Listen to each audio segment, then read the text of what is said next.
Psalm 17. A Prayer of David.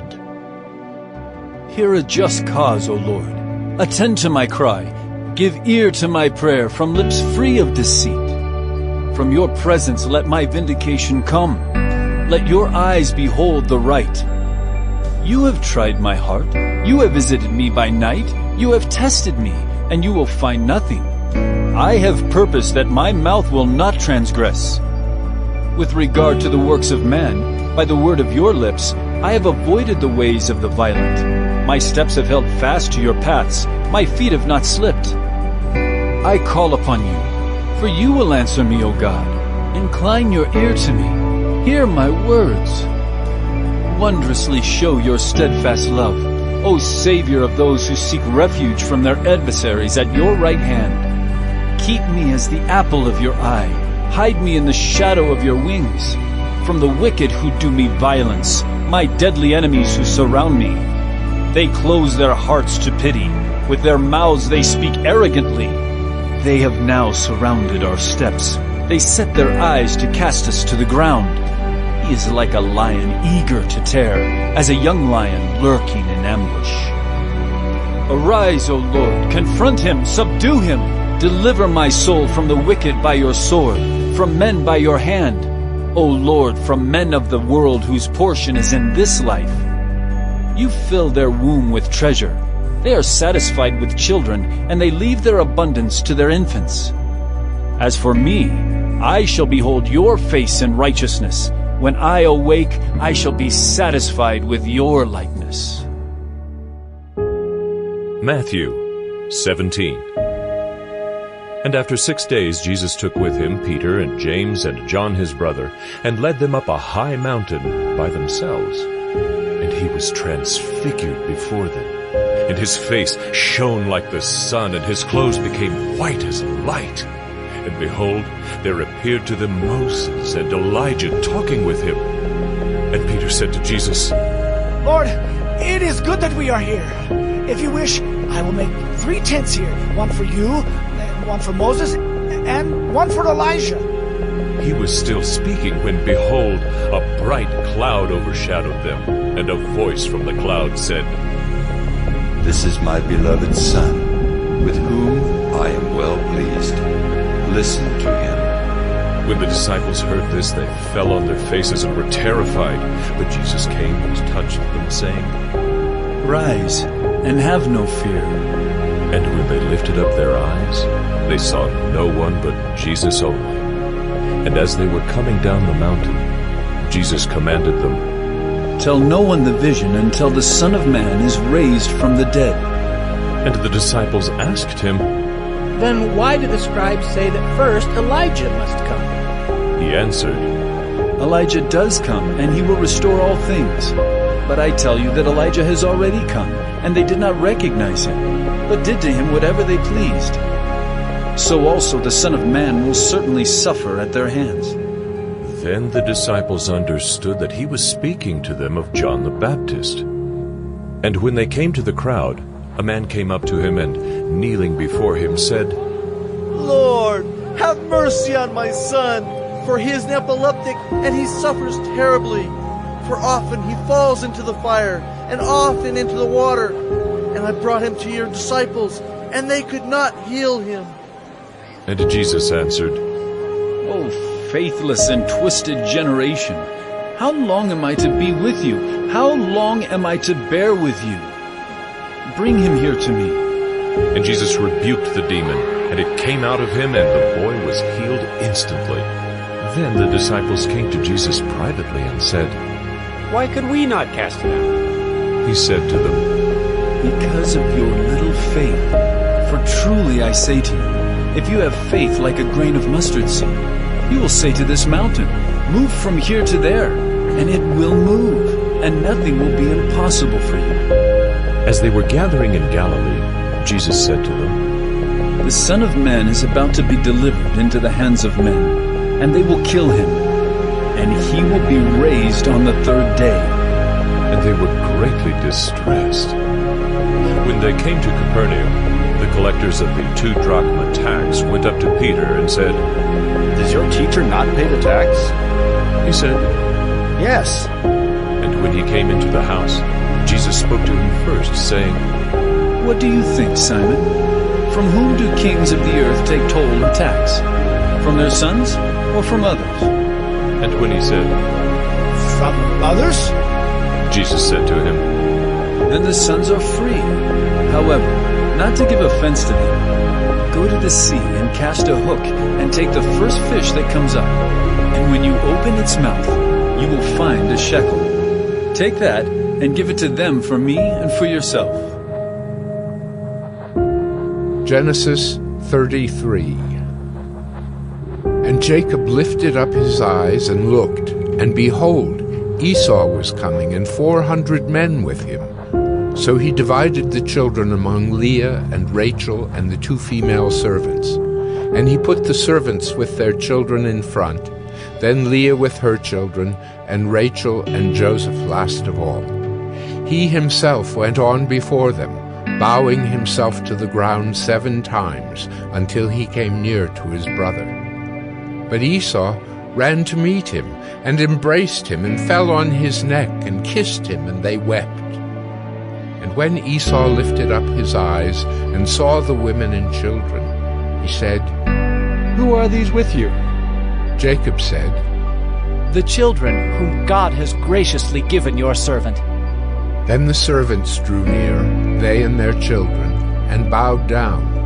Leah likewise and her children drew near and bowed down.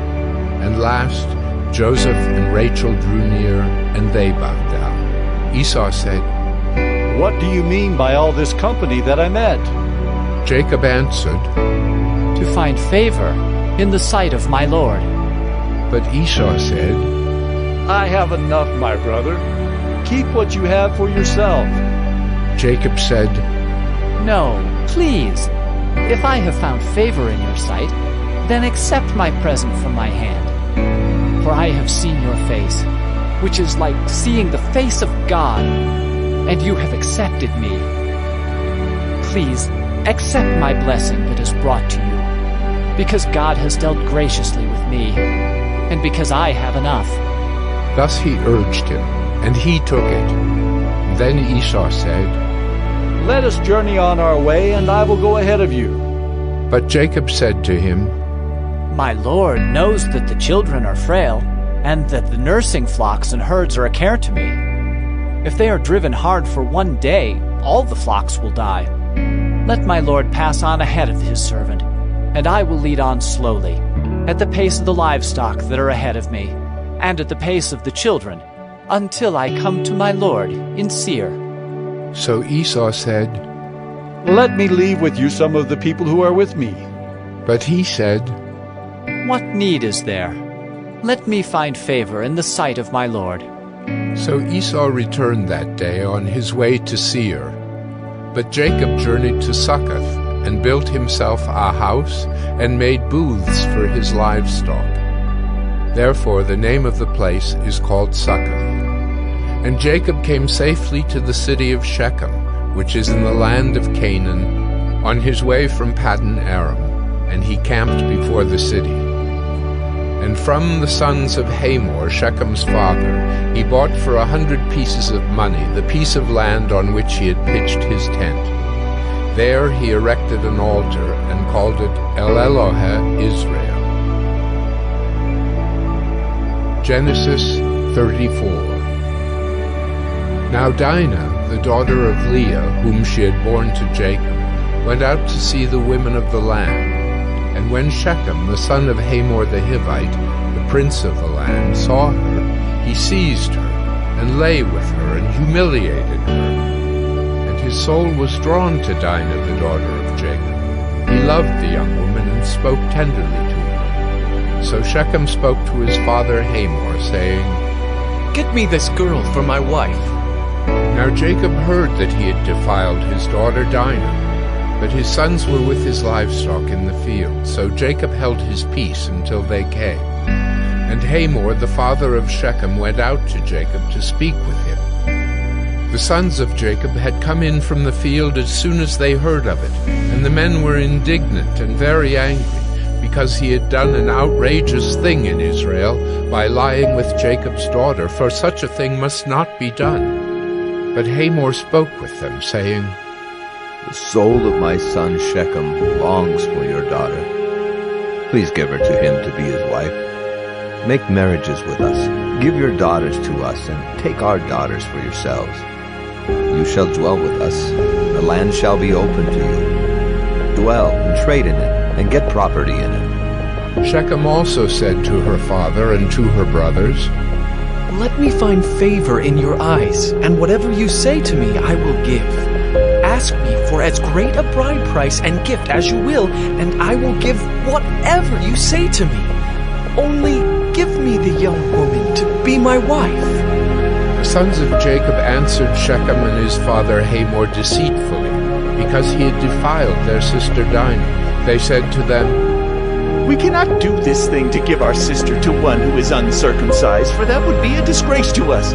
Only on this condition will we agree with you, that you will become as we are by every male among you being circumcised. Then we will give our daughters to you, and we will take your daughters to ourselves, and we will dwell with you and become one people.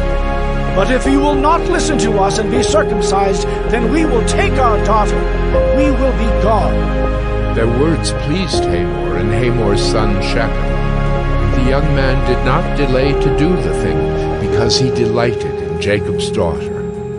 Now he was the most honored of all his father's house.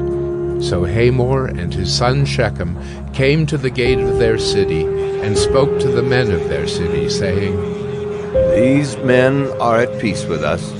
Let them dwell in the land and trade in it, for behold, the land is large enough for them. Let us take their daughters as wives, and let us give them our daughters. Only on this condition will the men agree to dwell with us to become one people, when every male among us is circumcised as they are circumcised. Will not their livestock, their property, and all their beasts be ours? Only let us agree with them, and they will dwell with us. And all who went out of the gate of his city listened to Hamor and his son Shechem, and every male was circumcised, all who went out of the gate of his city. On the third day, when they were sore, two of the sons of Jacob, Simeon and Levi, Dinah's brothers, took their swords and came against the city while it felt secure, and killed all the males. They killed Hamor and his son Shechem with the sword, and took Dinah out of Shechem's house and went away. The sons of Jacob came upon the slain and plundered the city, because they had defiled their sister. They took their flocks and their herds, their donkeys, and whatever was in the city and in the field, all their wealth, all their little ones and their wives, all that was in the houses, they captured and plundered. Then Jacob said to Simeon and Levi, You have brought trouble on me by making me stink to the inhabitants of the land, the Canaanites and the Perizzites. My numbers are few, and if they gather themselves against me and attack me, I shall be destroyed, both I and my household. But they said, Should he treat our sister like a prostitute?